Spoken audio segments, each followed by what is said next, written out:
¿Qué tal amigos? ¿Cómo están? Bienvenidos a Geopolítica con Emiliano. Ahora estamos acompañados con una amiga mía muy querida de la licenciatura en Ciencia Política y Administración Pública ya hace casi una década, mi amiga Taide. Y vamos a estar platicando sobre los vehículos eléctricos, sobre el petróleo, sobre la transición o en algunos casos tal vez la falta de transición rumbo a lo eléctrico. Muchas gracias, Taide, por estar aquí con nosotros. Hola, no, pues muchísimas gracias por brindarme un espacio en Geopolítica con Emiliano, que me parece que ha sido un canal que has construido con un montón de disciplina y para mí es un honor estar acá. Qué bueno, pues muchas gracias por estar aquí, ya nos estabas faltando. Pues vamos a entrar directamente a las preguntas. ¿Por qué la transición hacia los vehículos eléctricos ha avanzado rápido en algunos países y sin embargo muy lentamente en otros? ¿Qué ideas nos puedes dar alrededor? Yo siento que, bueno, no siento, yo estoy convencida que es un tema 100% de políticas públicas y cuál es la apuesta de los gobiernos, ya sean nacionales, pero también locales, en cuanto a sus ideas de transporte. Políticas públicas, yo las podría categorizar en cuatro, que son incentivos económicos, que son fiscales, como ¿qué es más caro, si la gasolina o la electricidad? Incentivos también viales, por ejemplo, muchas ciudades o regiones te permiten ir en ciertos carriles, si tienes un carro eléctrico, te permiten estacionarte de manera gratuita si tienes un carro eléctrico. Todos esos son incentivos que al consumidor final le motivan a comprar un carro eléctrico.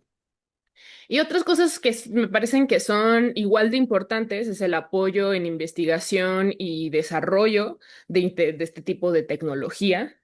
eh, que pues justo, o sea, muchas veces si tienes a personas, ingenieros, industria que están súper metidos en querer desarrollar vehículos eléctricos pues, locales, baratos, pero pues no encuentran el apoyo o lo tienen, ¿no? Y más bien que los gobiernos están súper interesados y le meten muchísimo a los institutos de investigación de esto, apoyan a las iniciativas privadas que hagan desarrollo tecnológico con energías más limpias.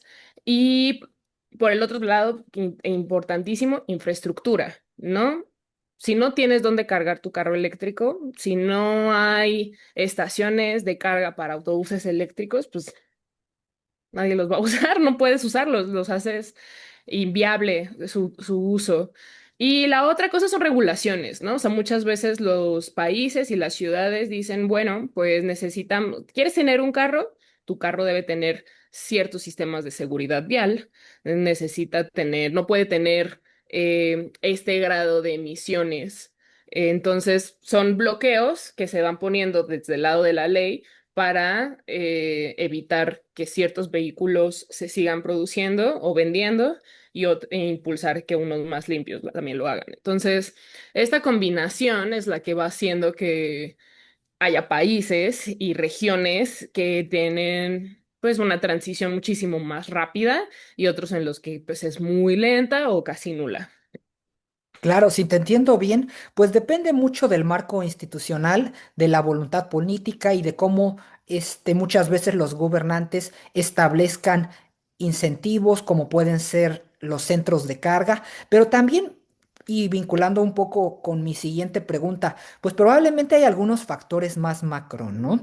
En el caso quizá de algunos países árabes fuertemente dependientes del sector petrolero que independientemente de la regulación, pues si les conviene más o menos, probablemente no van a promover tanto un marco de política pública que sea favorecedor o incluso en algunos casos como quizá sea aquí el de Alemania, pues nosotros nos encontramos con que hay una industria fuerte de los automóviles. Sin embargo, como esta industria había estado fundamentalmente centrada en el sector de lujo y no tanto en el eléctrico, pues en cierta medida, aunque quizá Alemania no sea de los países en los que los que los que va peor en la transición, sin embargo, en cierta medida, pues como han tenido miedo de competir con los vehículos chinos, que pudiesen ser muchísimo más económicos, y para ellos iba a tomar mayor tiempo quizá en desarrollo tecnológico, etcétera, poder transicionar, pues le han puesto muchas trabas, a esta transición, por lo menos en lo correspondiente a que quizás si permitieran que entraran otro tipo de tecnologías para competir contra sus vehículos, pues su propia industria se vería en dificultades, ¿no? Entonces, mi segunda pregunta es, y perdón que te tire tanto rollo, ¿cómo cambian los costos y beneficios de la electrificación del transporte entre países petroleros, economías industrializadas y países en desarrollo? Yo creo que aquí podemos, me vas a poder también intercambiar bastante, porque según yo, un poco con lo que estuve investigando al respecto, es un poco como jugar Catán, que no sé si tú también lo has jugado. Sí, por supuesto. Estando en Alemania debe ser obligatorio jugarlo. Eh, Sí, aunque me lo introdujeron mis primas y ya después lo jugué aquí. Pero excelente. sí, después. Entonces, justo como que en el juego, por ejemplo, necesitas minerales y me parece que es trigo para hacer ciudades, ¿no? Entonces, como que si tienes una región que sí te da bastante eso, pues es más fácil hacerlo. Si para hacer carreteras necesitas, creo que es madera y arcilla. Y entonces, si tienes más de eso, pues es lo que vas construyendo, como que... Pues sí depende mucho de los recursos que tienes. Entonces, por supuesto, si eres un país petrolero, lo que vas a pues te vas a centrar es en que si puedes hacer gasolina, pues vas a impulsar tu mercado interno con carros que la consuman. Estamos hablando de que el sector de transporte tiene una demanda de 54% de los barriles de petróleo. O sea, es más de la mitad de todo el petróleo que se consume es para transporte. De ese 54%, el 37% es para carros. O sea, lo que el carrito en el que vamos al súper, al que vamos al pueblito, es para carros, ¿no? Ya olvídate de los cruceros, los jets. O sea, entonces, digo, 20% de toda la demanda es para carros. Entonces, obviamente es una parte muy importante si quieres que tu país esté consumiendo hidrocarburos. Pues por supuesto que meterle al transporte que usa combustibles fósiles, pues es esencial, ¿no? Es una de las cosas que siempre, siempre, siempre te van a ayudar. ¿Qué tiene, por ejemplo, China? Ellos tienen refinerías, pero no tanto de petróleo, sino de los metales que se usan para hacer las baterías. Entonces, si tienes de ese tipo de refinerías, pues en tu juego de Catán te conviene metérselo al transporte eléctrico que al de combustibles fósiles. Entonces, sí tiene que ver con tu grado pues, de recursos, ¿no? De cómo los vas aprovechando. Y si no tienes nada de eso, que por ejemplo entiendo que Alemania igual compra mucho petróleo y al mismo tiempo, pues tampoco es que lo produzca. Entonces es cómo vas jugando con esos factores para así disminuirle un poco a mi consumo de petróleo porque me cuesta caro, pero al mismo tiempo yo tengo una industria automotriz a la que tengo que proteger, pero al mismo tiempo sí me conviene, o sea, creo que es por ahí, al final es una apuesta económica y comercial de los países y por dónde les conviene jugar, más o menos por dónde sí, por dónde no. O sea, Alemania es me parece, o sea, está dentro de los 5 países con más autos eléctricos del mundo. Entonces, por supuesto que sí le han metido, pero entiendo, por ejemplo, que siempre se hace con precaución. Ahora, por ejemplo, México. em, es un país petrolero. No es de los que venden barato el petróleo, así que no es como que les vaya a ir. O sea, por lo que veo en los escenarios, em, no es que les sobre el petróleo para vender como los países árabes, eh, pero pues existe la industria y además tiene una industria automotriz súper, hiper fuerte. O sea, está dentro de, creo que es el primer producto que exporta México. Entonces, ahorita no le quieren meter nada a la transición a la electromovilidad, pues porque no le conviene como industria. Y las industrias tienen, pero casi que con rifle apuntando a los políticos, ¿sabes? Así de, ¿quieres entonces moverte hacia la electromovilidad? Chapata.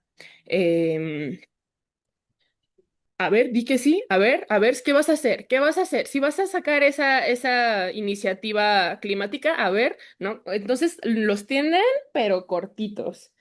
Y me parece que siempre son ese tipo de juego político, económico, el que va a definir muchas cosas. Y por supuesto, cuál es tu acceso a los recursos que tienes y a dónde le puedes sacar más. Por supuesto, pues muchas veces son entonces decisiones de carácter pragmático, ¿no? Respecto de los recursos disponibles, respecto de históricamente qué es el tipo de tecnología en la que has estado trabajando, cuál es tu apuesta, pues no solamente en torno a lo mejor a disminuir el cambio climático, sino a que si va a ser redituable, pues tú vas por ahí, si no te lo parece, no es así. Y en lo correspondiente, también te iba a preguntar a las diferencias entre economías industrializadas y países en desarrollo. También te quería decir, pues existe cierto debate, ¿no? Respecto de si es más fácil o a lo mejor incluso injusto que tengan que ser algunos países desarrollados quienes han sido históricamente más responsables de algunas cuestiones como del calentamiento global y llegan a argumentar, por lo menos en foros internacionales, los países en vías de desarrollo que ellos no tendrían por qué hacer un esfuerzo o poner alguna clase de barreras a su desarrollo transicionando a vehículos eléctricos. ¿Tú cómo lo ves? ¿Hay debate siquiera? ¿Son tan inconvenientes estos vehículos eléctricos o no? ¿Qué piensas al respecto? Pues es que yo sí siento que sí es 100% un tema de desbalance de poder, ¿no? A mí me tocó estar, te lo cuento así un poco también como anécdota, hace un par de años en un foro de electromovilidad en el Congreso. Y fueron bastantes ingenieros que tienen sus propias iniciativas de vehículos eléctricos. Entonces, hay vehículos eléctricos 100% mexicanos que llegan enojadísimos al Congreso a decir, es que no estoy recibiendo apoyo alguno. Y no entiendo por qué. Y es injusto porque luego le compran a los chinos, que además no es cualquier cosa, es complicado traer autobuses o carros, porque igual llamas de que, ay, la computadora se me chingó y pues resulta que están a 15 horas de diferencia y te van a responder, she, ¿no? Y no vas a entender. O sea, como que también hay una cosa aquí como de, bueno, si quieren transicionar a carros eléctricos, pero traen a los chinos que traen una tecnología china con botones chinos y un sistema de soporte al cliente que está en otro horario y aquí hay industria mexicana que no se apoya, como por qué se están metiendo en eso. Em, y creo que 100% pues porque están compitiendo contra la Asociación Mexicana de la industria de automóviles, la automotriz, y es fuertísima, y son los que te digo que los traen ahorcados, así, de a ver, intenta hacer algo, y me parece que eso pasa en muchísimos países en vías de desarrollo, y en general, pues, o sea, hay quienes lo pueden hacer un poquito más fácil, hay también marcas de automóviles que se están moviendo hacia allá, ¿no? Que por ejemplo las nórdicas creo que no están metiendo tantísima resistencia a ello y por eso también la transición está siendo un poquito más sencilla. Eh, pero en general sí me parece que es un tema de desbalance de poder, ¿no? ¿Quiénes pueden más, quiénes están más protegidos por el gobierno y quiénes no? O sea, a mí me constó, al menos trabajando ahí, que la industria automotriz en México es muy fuerte y puede contra muchísimas iniciativas y contra muchísima voluntad política. O sea, puedes tener movimientos, o sea, puedes tener el apoyo de una gran parte de la sociedad civil, de activistas, de incluso pequeños empresarios, y aún así eh, te aplastan muy fácilmente por el nivel de dinero que se está moviendo y el nivel de poder que ya consolidaron. Sí, pones ejemplos muy interesantes, ¿no? El primero con China, diría yo, es lo correspondiente más bien a competencia sur-sur, dado que China también es un país en vías de desarrollo, no obstante, pues estamos hablando de un monstruo económico, ¿no? Que por supuesto pues puede prevalecer por encima de otras economías en vías de desarrollo que son muchísimo menos fuertes. También te quería comentar un poco como paréntesis, independientemente de que muchas veces algunos países europeos, como podrían ser los nórdicos o el mismo Alemania, puedan ser considerados a veces como un ejemplo. Yo creo que pues siempre siempre la ciudadanía busca ser crítica o tratar de hacer mejor las cosas y no necesariamente pues dedicarse al aplauso, ¿no? Una de las críticas más fuertes que se les hace en Noruega, que por lo menos yo he escuchado porque he trabajado con los investigadores de la Universidad de Oslo, pues es que lamentablemente gran parte de la transición en materia de vehículos ha sido precisamente financiada con petróleo, ¿no?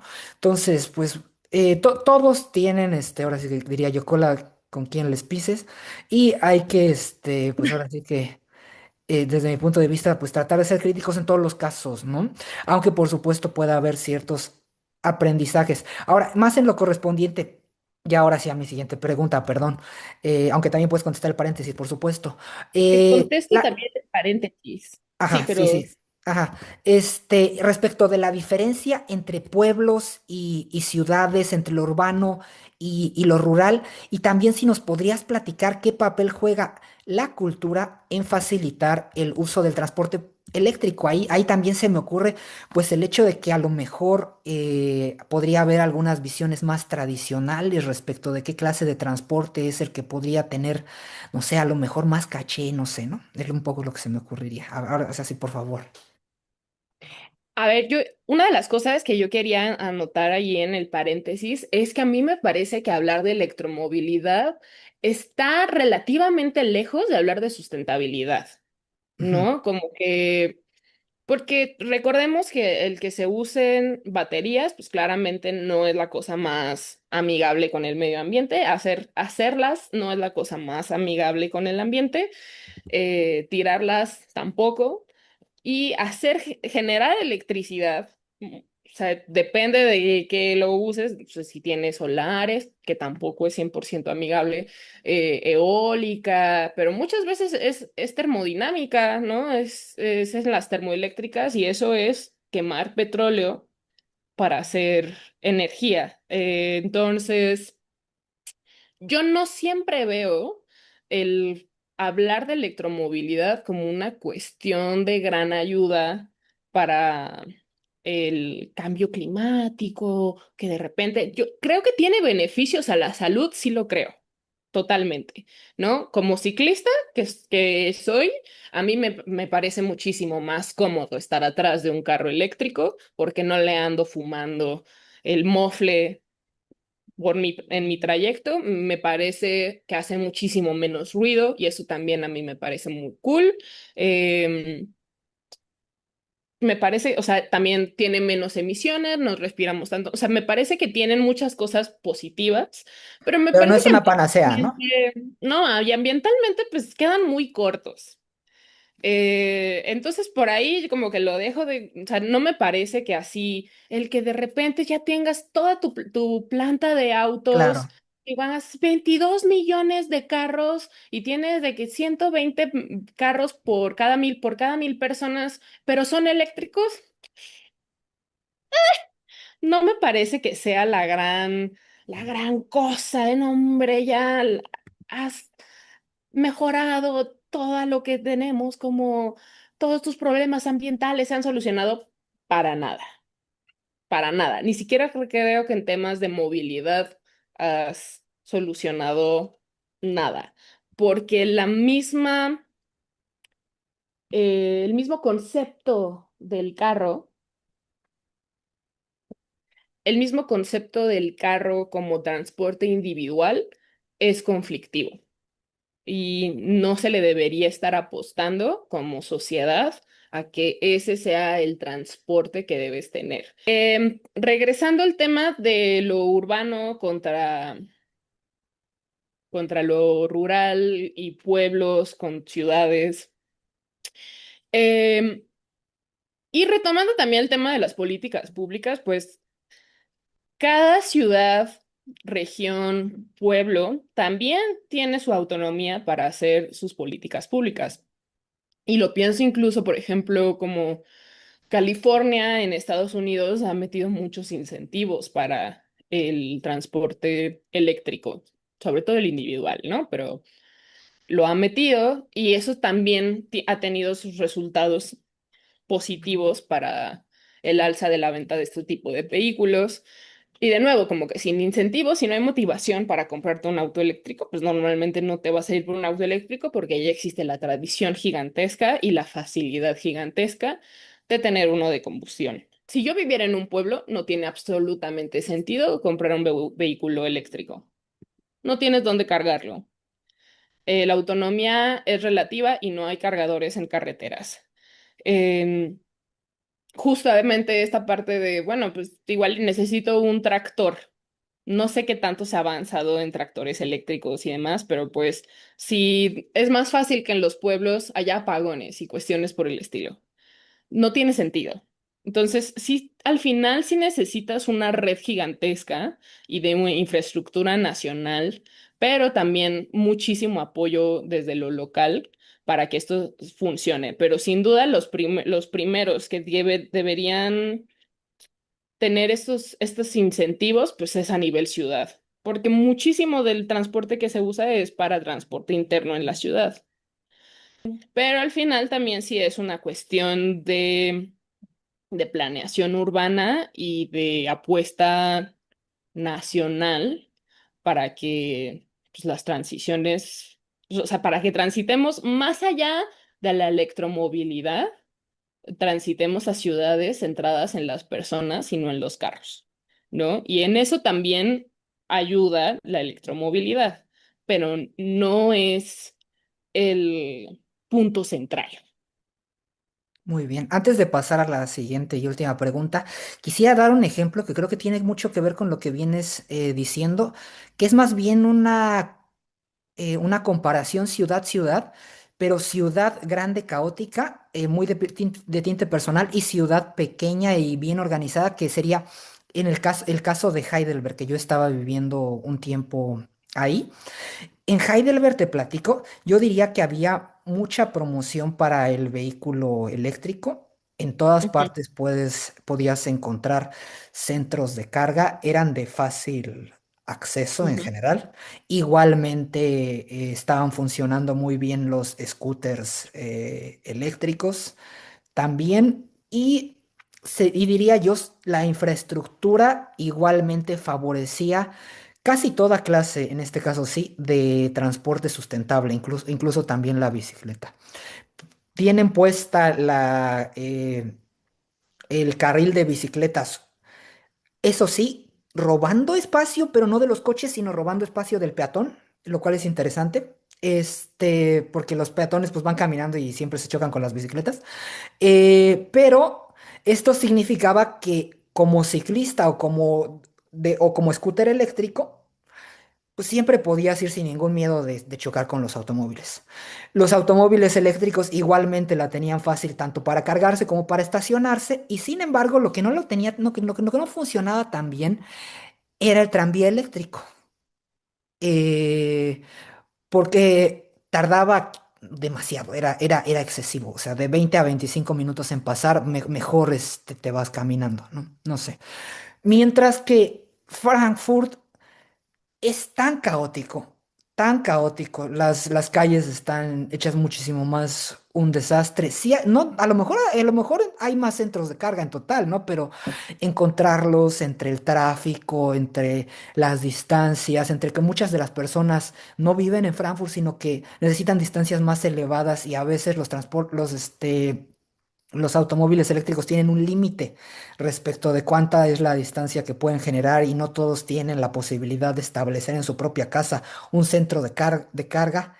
Yo lo veía mucho más difícil, a pesar de que en ciertos términos Frankfurt fuera una ciudad más, pues más adinerada, tal vez, ¿no? Creo que es un ejemplo, pues no sé, interesante, un poco ilustrativo. Sí, creo que una de las cosas que es importante entender, bueno, y más bien resaltar, es para hacer transiciones necesitas mucho tiempo y muchísimo dinero y muchísima paciencia, ¿no? Como mover una cosa en una ciudad grande no es tan sencillo como pues hacerlo tal vez en donde no vas a causar tantísimo caos, ¿no? Cuando mueves, cuando bloqueas 2 segundos en una ciudad grande, pues se te arma el merequetengue, ¿no? Todo un problema de movilidad, de tiempos, de dinero. Y tal vez en ciudades pequeñas, por supuesto que se arma también ese problema, pero a una escala muchísimo menor en la que no se hace tanto pánico como en una ciudad. Entonces, necesitas muchísimo dinero, necesitas muchísima planeación, muchísimo, eh, pues ahora sí que esfuerzo, tiempo, y entonces las transiciones se vuelven pues un proceso muchísimo más complejo de hacer. Entonces, si ya tienes gasolineras, si ya tienes estacionamientos pensados para cierto tipo de vehículos, si ya tienes carreteras, pues moverlas en general es algo en lo que no se va a querer. Que bueno, también cosas básicas como que aprendimos en la carrera, ¿no? Tu sexenio o tus 3 años no son suficientemente motivo como para querer transformar la ciudad de pies a cabeza, aunque muchas veces es lo que se quiere y se necesita. Eh, Así que digamos que en este tema de pueblos o ciudades intermedias y ciudades muchísimo más grandes, pues sí hay demasiados factores que se van añadiendo en unas y en otras. Y en general me parece que si bien hay más dinero en las ciudades grandes, pues también el esfuerzo que requieres también se multiplica muchísimo. Em, y sí, creo que iría por allí también. O sea, el nivel de complejidad de una ciudad grande y los factores que se tienen que tener en cuenta siempre son muchísimo más delicados al moverse. Y hay muy pocos incentivos para querer moverlo. También de lo que dices me llamó mucho la atención, ¿no? Ahora sí que el hecho de que los periodos de los gobernantes a veces son breves y las soluciones que se necesitan son de más largo plazo y no les conviene quizá demasiado empezarlo, pero no disfrutar políticamente del término del proyecto, sino que a veces incluso pueda caer en manos de su oposición partidista o de carácter político. Y finalmente también para mi última pregunta, porque creo que ya tratamos un poco el tema de la cultura, más bien la cuestión de los hábitos y de la tradición. ¿Cómo influyen los hábitos de movilidad a lo que la gente ya está acostumbrada, quizá tanto sus prejuicios, pero también ahora sí que su visión sociocultural en la aceptación o el rechazo del transporte eléctrico, en todas sus medidas, no solamente la correspondiente quizá a los vehículos privados? Sí creo que, o sea, aquí creo que regresamos al tema de la movilidad centrada en el automóvil. Sí creo que si esto se sigue manteniendo como central, si la infraestructura, los incentivos se siguen dando al automóvil individual, eh, pues las cosas van a seguir igual o peor, porque también tenemos problemas de congestión. Es un poco bobo mantener al auto, pero como bien dices, o sea, sigue habiendo una cosmovisión de que esa es la...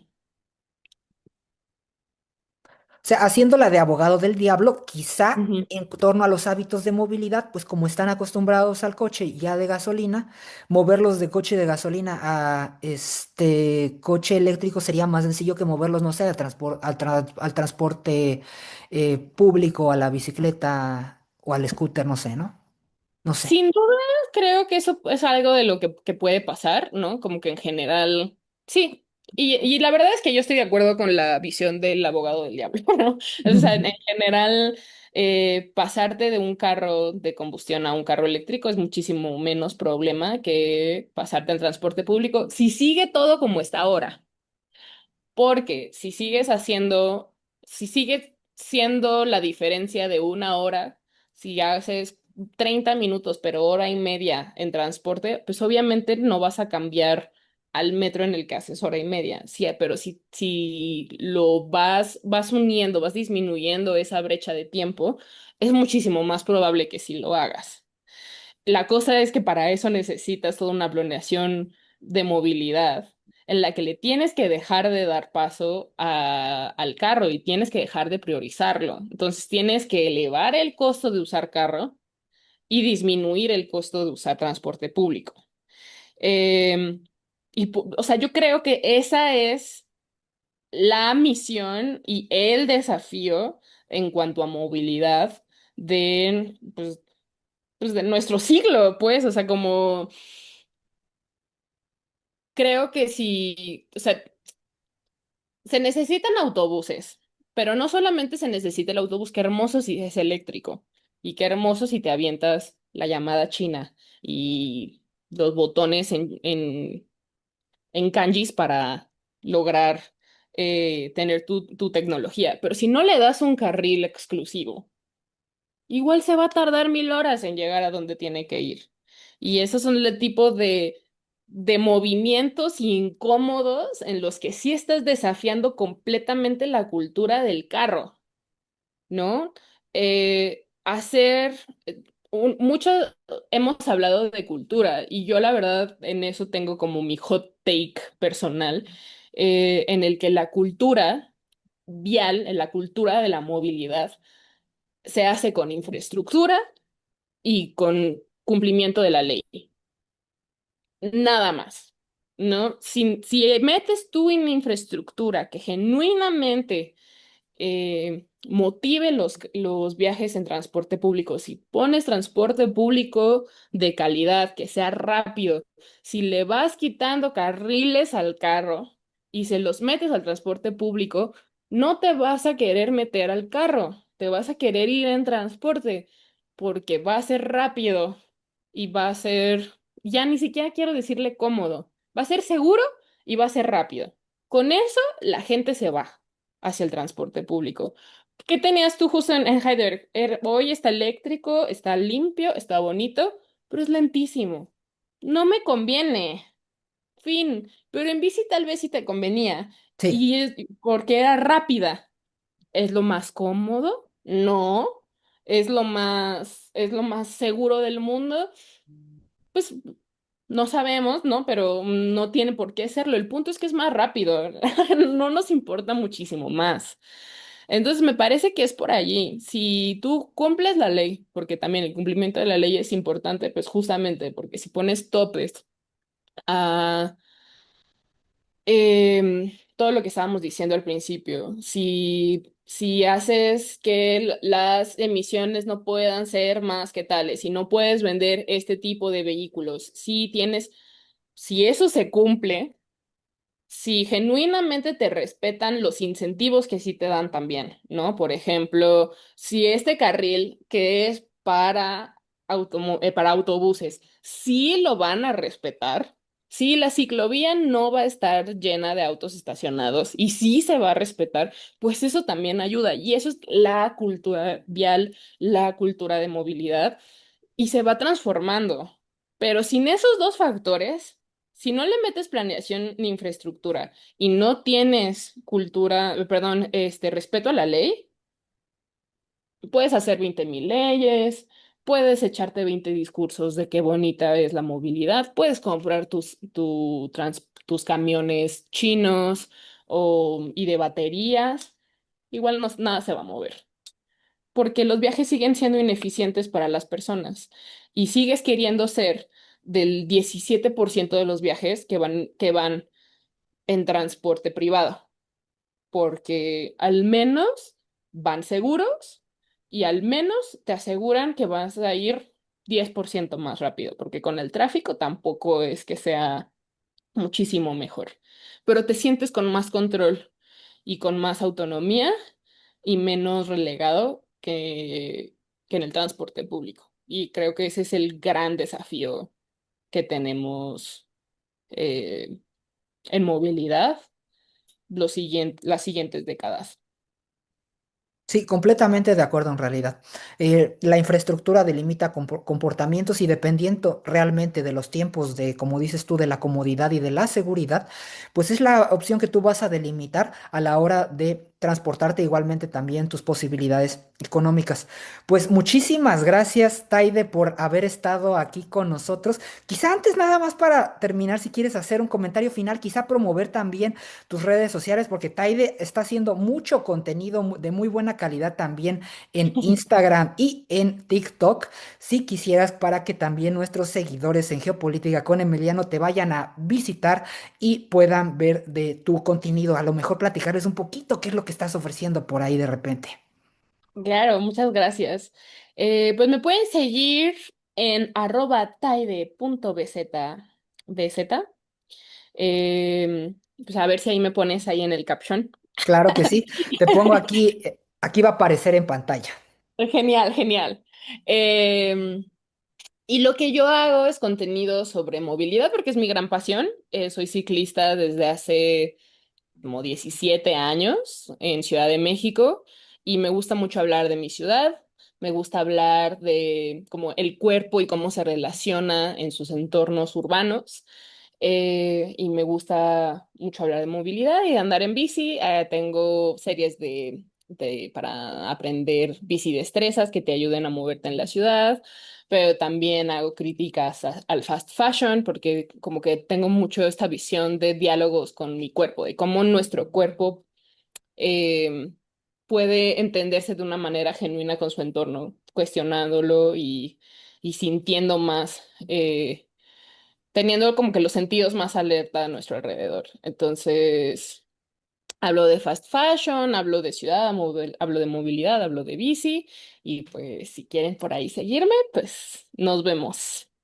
Pues ahí lo tienen, amigos. Pasen a visitar a Taide y de momento, por supuesto, pues nos despedimos, no sin antes reiterar, si quieres, por supuesto, volver a participar con nosotros en el programa en otro tema, ya después con muchísimo gusto, estaremos favoreciendo en esta nueva etapa de geopolítica con Emiliano también las colaboraciones con distintos amigos y creadores también de contenido. Entonces, de momento esto sería todo. Esto es Geopolítica con Emiliano. Hasta la próxima. Chao.